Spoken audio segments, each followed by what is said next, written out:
యేసుక్రీస్తు నామములో అందరికీ శుభము జయము కలుగును గాక. ఆమేన్. దేవుడు మనకు ఈరోజు ఇచ్చిన వాగ్దానం.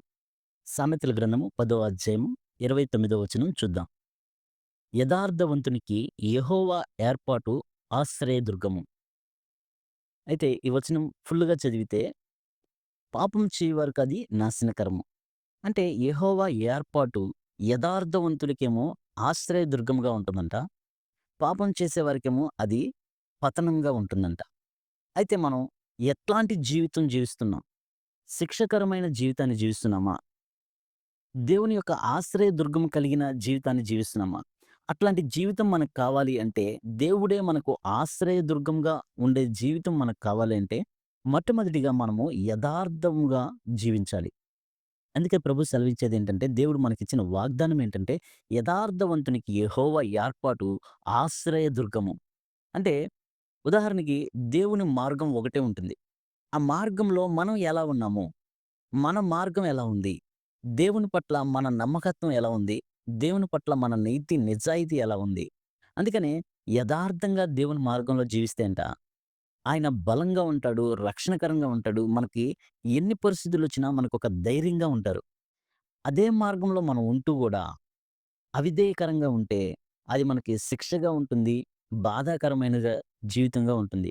ఉదాహరణకి మనం చూస్తే మన పరిశుద్ధ గ్రంథంలో దేవుడు నోవాహు గారికి యథార్థంగా నీతిమంతుడిగా జీవించాడు. ఆయన దేవుని మాట విన్నారు. దేవుని మాట ప్రకారం చేశారు. ఆయన వాడను తయారు చేశాడు. ఆ వాడని నోవహు గారికి రక్షణకరంగా ఉంది.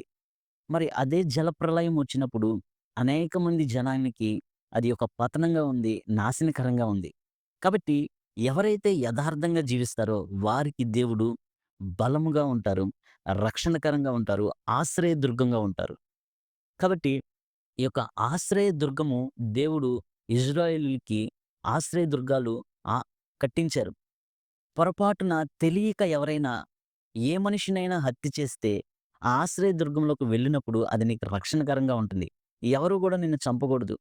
నువ్వు నీకు తీర్పు జరిగే వరకు ఎవరు నిన్ను చంపడానికి వీల్లేదు. కాబట్టి యథార్థవంతునికి ఆయన ఆశ్రయదుర్గంగా ఎలా ఉన్నారు అంటే, ఉదాహరణకి ఒక పోలీస్ స్టేషన్‌కి వెళ్తే, ఒక యాక్సిడెంట్ చేసాము, పోలీస్ స్టేషన్‌కి పారిపోయి ఎళ్తే, అది మనకి రక్షణకరంగా ఉంటది. మనం చేసింది తప్పే. కానీ, ఆ పోలీస్ స్టేషన్ అన్నది మనకి రక్షణ. ప్రజలు మనల్ని చంపకుండా పోలీస్ స్టేషన్ రక్షణగా ఉంటుంది. అదే తప్పు చేసి మనం పోలీస్ స్టేషన్‌కి వెళ్తే, అది శిక్షాకరమైన కారాగారంగా ఉంటుంది. కాబట్టి మనం ఏ విధంగా ఉన్నదన్నది మనల్ని మనం పరిశీలించుకొని, యథార్థవంతులకి దేవుడు ఆశ్రయదుర్గంగా ఉంటారన్నారు కదా! యథార్థంగా జీవించడం ఈ లోకంలో కష్టమే. అయినప్పటికీ దేవుని మీద గురిపెట్టుకొని, దేవునికి ఇష్టకరంగా, దేవుని వైపు చూచుచు యథార్థంగా జీవించినట్లయితే దేవుడే మనకు ఆశ్రయదుర్గంగా ఉంటారు. అలాగే మనం పశ్చాత్తాపపడి ఇక మనం పేతురు గారిని, ఇస్కరియోతు యూదా గారిని చూస్తే వారు ఇద్దరూ పశ్చాత్తాపపడ్డారు. కానీ పేతురు గారు ప్రభువుని వేడుకున్నారు. ప్రభువు దగ్గరికొచ్చారు. ఇస్కరియోతు యూదా రాలా. మనము ఎవరి యొద్ద ఉన్నాము? ఏ దారిలో ఉన్నాము? మనము ఆశ్రయ దుర్గంలోకి వెళ్లి పశ్చాత్తాపపడితే మనకు రక్షణ కలుగుతుంది. లేదు లోకంలోకి వెళ్లి పశ్చాత్తాపపడితే మనకది శిక్షకరంగా ఉంటుంది. ఈనాడు అనేకులకు ఆశ్రయ దుర్గం కలదు. ఆ ఆశ్రయ దుర్గం ఏంటి? యేసుక్రీస్తు ప్రభువారే.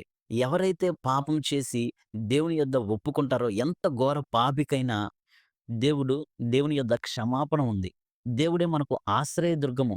ఆ ఆశ్రయదుర్గంలో ఏ శిక్ష విధి లేదు. క్రీస్తు యేసునందున్న వారికి ఏ శిక్ష విధి లేదు. కాబట్టి యథార్థవంతుడికి దేవుడు ఆశ్రయదుర్గముగా ఉన్నారు. ఆ ఆశ్రయదుర్గము ఆశ్రయించిన వారికి దేవుడు రక్షణకరంగా ఉంటారు. కాబట్టి ఈనాడు మనము ఏమి కలిగి ఉన్నాము? ఆశ్రయ దుర్గాన్ని కలిగి ఉన్నామా? లోకాన్ని కలిగి ఉన్నామా? మనల్ని మనం పరిశీలించుకుంటూ మన దైవికమైన జీవితంలో కొనసాగినట్లయితే మనకొక బలముగా, ధైర్యముగా, రక్షణకరంగా ఉంటుంది. దేవుడి మాటలను దీవించును గాక. ఆమేన్. ప్రభువైన యేసుక్రీస్తు నామంలో అందరికీ శుభము, జయము కలుగును గాక. ఆమేన్.